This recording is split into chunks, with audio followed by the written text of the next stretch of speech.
Scan for Sovi and straight A's only. Let's go! Evolutionary fitness measures how well an organism survives and reproduces in its environment. We will quickly find the best metric for viral success right now. In biology, fitness specifically refers to the ability of an individual to pass its genetic material to the next generation. For viruses, this means successfully creating many new viral copies. Physical traits like diameter or genome size do not directly measure reproductive success. Instead, we must look at how many offspring are actually produced within the host organism every day.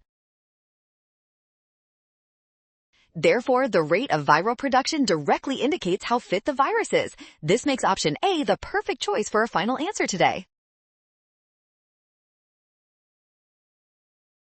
Well done! Scan the code. You can learn better with Sovi. Avoid rush and trust given data to find the best reproductive measurement.